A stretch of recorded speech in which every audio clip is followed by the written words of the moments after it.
Hello my dear students, welcome to my YouTube channel Gyan Sagar classes Bhalua. हम लोग इसके पिछले वीडियो में पढ़े थे दर्पण सूत्र।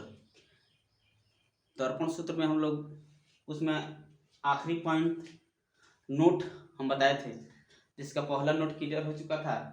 अब इसमें नोट 2 नंबर देखेंगे तो उसमें पहला नोट पढ़े थे कि अवतल दर्पण में U और F का मान क्या होता है, ऋणात्मक होता है। जब प्रतिबिंब हमारा वास्तविक बनेगा तो V का मान ऋणात्मक, और जब प्रतिबिंब हमारा आभासी बनेगा तो V का मान धनात्मक होगा। ठीक है, अब हमें इसमें क्या जानना है, उसके बाद वाला दूसरा नोट क्या है, कह रहा है कि उत्तल दर्पण में वस्तु दूरी U क्या होता है, ऋणात्मक होता है। बात समझ में आया? अवतल दर्पण में U यानी वस्तु दूरी का मान क्या होता है, ऋणात्मक होता है, तथा फोकस दूरी F और प्रतिबिंब दूरी V दोनों का मान क्या होता है, धनात्मक होता है।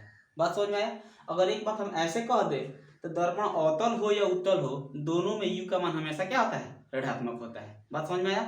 उसके बाद आगे देखते हैं, फिर इसको हम समझाते हैं कि अवतल दर्पण में वस्तु दूरी U का मान क्या होता है, ऋणात्मक होता है। फोकस दूरी F और प्रतिबिंब दूरी V का मान दोनों क्या होता है, धनात्मक होता है। बात समझ में आया? अब हम इसमें एक क्वेश्चन इस पर सॉल्व कर लेते हैं। तो सबसे पहले इस क्वेश्चन को सॉल्व करने से पहले ये दोनों नोट हमें याद होना चाहिए। पहला नोट क्या था कि अवतल दर्पण में U और F दोनों का मान क्या होता है, ऋणात्मक होता है, हमेशा ऋणात्मक होता है। ठीक है, और उसके बाद से जो प्रतिबिंब हमारा वास्तविक बनेगा तो V का मान हो जाएगा क्या, ऋणात्मक, और जब प्रतिबिंब आभासी बनेगा तो V का मान क्या हो जाएगा, धनात्मक हो जाएगा। बात क्लियर? अब इसको यहाँ पर देखते हैं। ये सबसे पहले क्वेश्चन देखा जाए, कह रहा है कि 20 सेमी फोकस दूरी वाले एक अवतल दर्पण, कौन सा दर्पण कह रहा है, अवतल दर्पण कह रहा है। ठीक है, तो कह रहा है कि 20 सेमी फोकस दूरी वाले एक अवतल दर्पण के सामने एक वस्तु को 10 सेमी पर रखी है। यानी कोई वस्तु है जो अवतल दर्पण में 20 सेमी उसके फोकस दूरी दिया गया है और उस पर 10 सेमी दूरी पर एक वस्तु को रखा गया है। तो कह रहा है कि प्रतिबिंब का स्थान और प्रकृति बताना है। तो सबसे पहले हम एक बात और ध्यान रखेंगे कि जब भी हमारा प्रतिबिंब का मान अगर भी निकालेंगे, अगर प्लस में आता है तो समझ जाएंगे प्रतिबिंब कैसा बना है, आभासी बना है। बात समझ आया? अगर माइनस में आता है तो समझ जाए प्रतिबिंब कैसा बना है, वास्तविक बना है। समझ आ रहा है ना? तो ये बात हमें ध्यान रखना है, यानी कि इसका हम साइन से ही पता लगा लेंगे कि अगर प्लस में होगा तो वास्तविक बनेगा, अगर माइनस में आएगा तो आभासी बनेगा। बात समझ में आया? अब चलिए क्वेश्चन को हम फिर से देखते हैं। कह रहा है कि 20 सेमी फोकस दूरी वाले, यानी कि फोकस दूरी ये बड़ा कितना दिया है, 20 सेमी दिया है। बात समझ में आया? अब बता रहा है कि कौन सा दर्पण है, अवतल दर्पण है। तो अवतल दर्पण में का मान क्या होता है, ऋणात्मक होता है। इसमें हमें क्या करना होगा, ऋणात्मक यानी माइनस लगाना पड़ेगा। अब आगे बढ़ते हैं कि सामने एक वस्तु 10 सेमी पर रखी गई है, वस्तु रखी गई यानी कि वस्तु दूरी है, तो U बराबर कितना दिया गया है, 10 सेमी। तो दर्पण अवतल हो या उत्तल हो, दोनों में क्या होता है, ऋणात्मक होता है, यानी कि माइनस रहेगा। ठीक है, और प्रतिबिंब दूरी यानी प्रतिबिंब का स्थान यानी कि V का मान हमको ज्ञात करना है। ठीक है, तो हमको सूत्र पता है, सूत्र से चलते हैं। सूत्र क्या होता है, वो 1/V प्लस 1/U बराबर हो जाता है 1/F। तो 1/V प्लस V हमको नहीं पता है तो V रख दिए, U पता है, 1/U का मान कितना है, -20 बराबर है 1/F का मान कितना दिया, सॉरी गलती हो रहा है, U का मान दिया है कितना, -10 और F का मान कितना दिया है, -20। ठीक है, अब इसको लिख सकते हैं 1/V, यहाँ पर माइनस प्लस क्या आ गया, -1/10 हो जाएगा ना, अब बराबर -1/20।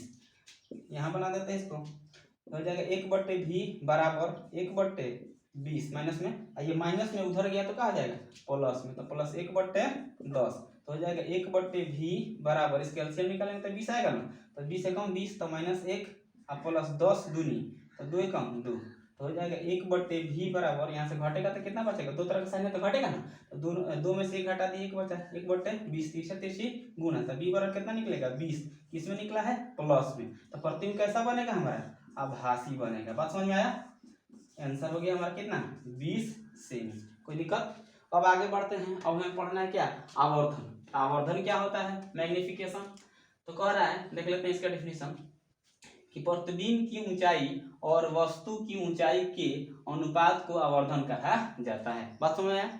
यानी कि प्रतिबिंब की ऊंचाई और वस्तु की ऊंचाई के अनुपात को हम क्या कहते हैं, आवर्धन कहते हैं। ठीक है, अब यहाँ पर देख लीजिए, और आवर्धन को एम से सूचित किया जाता है। कौन सा एम है, स्मॉल एम है। ये भी ध्यान रखना है कि आवर्धन को किससे सूचित किया जाता है, एम से सूचित किया जाता है, अर्थात आवर्धन बराबर होता है प्रतिबिंब की ऊंचाई बट्टा वस्तु की ऊंचाई।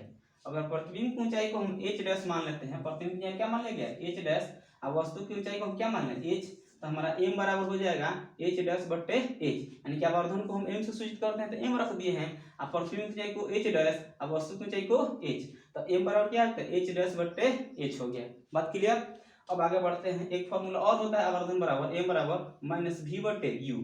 तो यहाँ पे क्वेश्चन निकलता है कि आवर्धन m का ऋणात्मक मान क्या बताता है, या इस तरह क्वेश्चन पूछा जा सकता है कि आवर्धन m का धनात्मक मान क्या बताता है। तो सबसे पहले हम देख लेते हैं, यहाँ पर दिया गया एक पॉइंट हम लिखे हैं कि आवर्धन m के मान में ऋणात्मक चिन्ह का अर्थ है, क्या अर्थ है कि प्रतिबिंब वस्तु के सापेक्ष कैसा बनेगा, उल्टा बनेगा, यानी कि जब आवर्धन m का मान माइनस में होगा तो वहां पर हम जान रहे हैं कि वस्तु कैसा बनेगा, उल्टा बनेगा, अर्थात जब वस्तु उल्टा बनेगा तो प्रतिबिंब कैसा होगा, वास्तविक होगा। बात समझ में आया, नहीं समझ आया तो फिर पढ़ लेते हैं। पर आवर्धन m के मान में ऋणात्मक चिन्ह का अर्थ है कि प्रतिबिंब वस्तु के सापेक्ष उल्टा बनता है, अर्थात प्रतिबिंब वास्तविक होता है। बात समझ में आया, नहीं आया तो फिर समझते हैं। कह रहा है कि जब भी आवर्धन का मान हमारा अगर माइनस में हो तो वहां पर क्या है कि वहां पर जो प्रतिबिंब बनेगा वस्तु के सापेक्ष कैसा बनेगा, उल्टा बनेगा। जब उल्टा बनेगा तो कौन सा प्रतिबिंब हो जाएगा, वास्तविक प्रतिबिंब हो जाएगा। बात समझ में आया। उसका अगला पॉइंट कह रहा है कि आवर्धन m के मान में धनात्मक, यहाँ पर क्या आ गया, धनात्मक आ गया, ठीक है। तो धनात्मक चिन्ह का अर्थ है कि प्रतिबिंब वस्तु के सापेक्ष कैसा बनेगा, सीधा बनेगा। समझ में आया। जब प्लस में हो गया यानी कि धनात्मक होगा तो सीधा बनेगा, और जब माइनस में होगा तो कैसा बनेगा, उल्टा बनेगा। तो धनात्मक सीधा बनेगा, धनात्मक चिन्ह का अर्थ क्या होता है कि प्रतिबिंब कैसा बनेगा, वस्तु के सापेक्ष सीधा बनता है, और जब सीधा बनेगा तो प्रतिबिंब कैसा होगा, आभासी होगा। बात समझ में आया। तो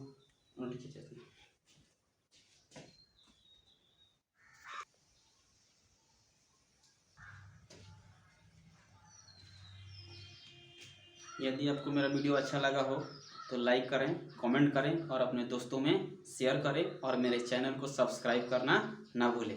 धन्यवाद।